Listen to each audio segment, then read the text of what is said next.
I received intelligence reports that President William Ruto had ordered that I be dealt with once and for all. And since the goons sponsored by the state on several occasions had failed, police and other state security agencies had to come in. At about 11 a.m., same Sunday, 18th May 2025, this information was communicated to the Inspector General of Police, the Director General of the National Intelligence Service, and the Director of Criminal Investigations by the CS Interior Kipchumba Murkomen, and consequently, a killer squad composed of 101 lethal and dreaded officers from the administration police and seconded to the National Intelligence Service, accompanied by officers from the DCI, the Anti-Terrorism Police Unit, the General Service Unit, and the regular police were deployed. This killer squad have been carrying out extrajudicial killings and abductions. Yesterday, they were mobilized and cordoned off and blocked all exits from Gatanga constituency. This squad was armed to the teeth and hooded and with masks to conceal their identity because of the heinous acts they wanted to commit on us. This is despite that there are existing guidelines from the High Court that officers should be in uniform and not conceal their identity. At about 2:30 p.m., we received further intelligence from the deployed patriotic officers who are not in agreement with the information that they had clear instructions to plant arms and weapons in our convoy to provide evidence to arrest us and get evidence that they could charge us with in court. After about 30 minutes, the killer squad was joined by their counterparts who are highly trained in the use of biological weapons. Their instructions were to poison me through inhaled chemicals that would paralyze my brain within 3 months. This was the intent and the purpose of the whole operation. My team and I sought alternative routes as guided by the deployed security personnel, majority of whom are our supporters and opposed to what is going on. We have credible information that President Ruto has directed that my private security personnel be disarmed and be targeted for withdrawal of their licenses so that they can leave me vulnerable to allow room for goons to attack and possibly eliminate me.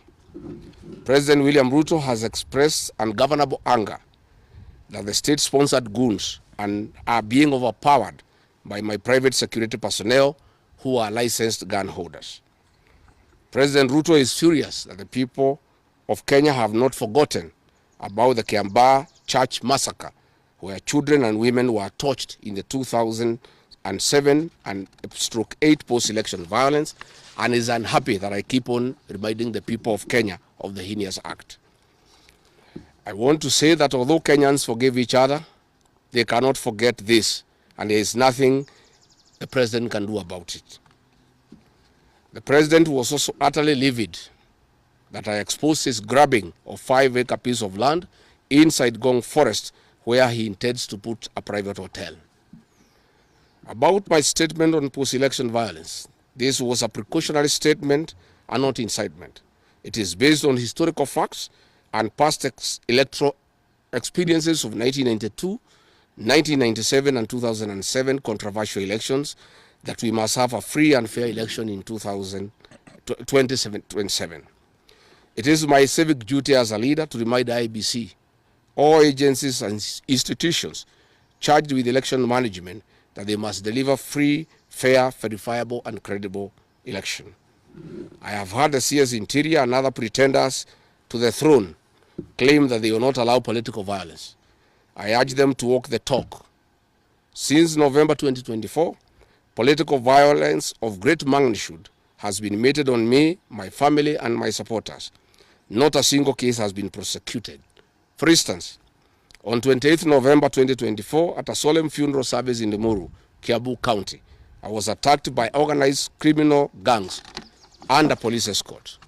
On 28th December 2024, in Shamata, Nyandarua, An inspector of police flanked by criminal gangs threw tear gas canisters at me. On 23rd March 2025, at ACK St. Peter's Cathedral in Nyeri, my convoy was attacked at a church compound by a known criminal gang under police escort. On 29th March 2025 in Naivasha town, we were attacked by the police. On 6th April 2025, at a church service in Mwik, PCA, hooded goons attacked us inside the church. We dismiss with contempt the loose talk by CS Interior that during the DCP party unveiling, where goons dared to cause chaos were fighting for handouts from us. These were state-sponsored, but fortunately, they were overpowered by security personnel and supporters. The CS has given instructions that instead of arresting the said goons, they disarm my security personnel to give goons free access to me and my supporters in future occasions. Let it be known that our party, DCP, has organic support, and we do not pay supporters to attend our meetings the way the government is doing to people to attend their meetings. Finally, let me assure the planners of this violence that you will not stop the cause of the people of Kenya. The one-term movement and the DCP party popularity will not be stopped and will not be slowed down. The cause to liberate Kenya is not about Rigathi Gachagua. All the leaders with me. Wasting time and resources to stop me is a zero-sum game. The people of the Republic of Kenya have said that lies must stop, roads must be built, corruption must stop, abductions and extrajudicial killings must stop, education and health systems must work. They are some of the things that are making the people of Kenya restless. We are putting our supporters on high alert that they have the right to express their frustrations if injustice is meted on us.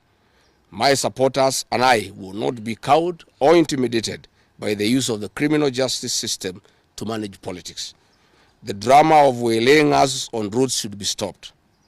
If the government knows that I have committed a crime known under the laws of Kenya and identified in the penal code, they know all my homes. And I'm here. They know my Wamanyoro home. They don't need to waylay me on the road. Let them just come here, and if we have committed a crime, they can come and arrest me and take whatever action that they want to take. That is the end of the statement. I have not been summoned by anybody, and I'm waiting if there is any summon. What happened is that they wanted to plant weapons in my convoy, and they wanted to use chemicals so that they can paralyze our brain the way they did to Kenneth Matiba. And that is why we had to take an escape, an alternative route to get here. I would have wished they came here instead of wailing us on the road and using those dreaded criminals who are responsible for abductions and extrajudicial killings. And that squad works under the Director General of the National Intelligence Service. It's 101 officers who are recruited from the administration police, and they have been given special training by the National Intelligence Service, and they are responsible for the abductions and extrajudicial killings. And that is the squad that had been planned yesterday and mobilized so that they can incapacitate me and my people. These are the same people who want to kill me. How do you report to the people who are planning to poison your mind so that the brain can be paralyzed and then you become a vegetable? I cannot report. And I wrote to the Inspector General of Police and the Director of Criminal Investigations. Instead of answering the issues I had raised, told me to report to the next police station. Yet all these things have happened under the cover of the police. So it is useless to go and report to the police. That is why I'm talking to the people of Kenya, so that if anything happens to me, President William Ruto must be held accountable. And I want to say, when they hounded me out of office, I pleaded with my supporters to stay calm and express their displeasure by singing. That is no longer going to be the case. And my supporters have blamed me for not allowing them to stand up to intimidation and the wrong things that are being done against their leaders. Therefore, our supporters are on high alert, and they will be part of the leadership and ourselves who will be resisting impunity and intimidation by William Ruto and the government. I didn't say I was misquoted. I said the interpretation is wrong. People are not interpreting what I said correctly. Mine is a cautionary statement. And history is very important. During the finance bill of 2024, I did caution President William Ruto and the cabinet that it will bring problems because I listened to the people of Kenya. When a member of parliament from Rift Valley says that even if the votes are not enough, they will know how to manufacture them. When another leader from Rift Valley say they can rule for 24 years. These are the things that have put the people of Kenya on notice, and people are speaking. And as a responsible leader, I must caution IBC that the people of Kenya are saying, please don't try. And we are saying we must draw parallels from history. And all I was saying is that that has happened before in 2007, and it is possible it can happen now.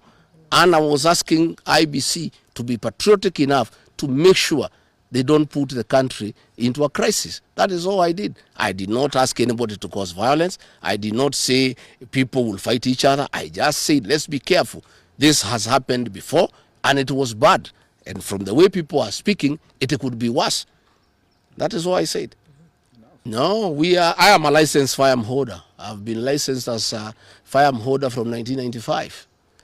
Officers who helped me are licensed firearm holders within the provisions of the law. We don't carry any illegal weapons. In this country, civilians are allowed to have firearms. And since the government withdrew security around me, and there has been so many attacks against me, it was my responsibility to put up a team of civilian firearm holders to escort me around. And there is nothing that is illegal, and there is nothing that is wrong. Tumesikizana? Asanteni sana.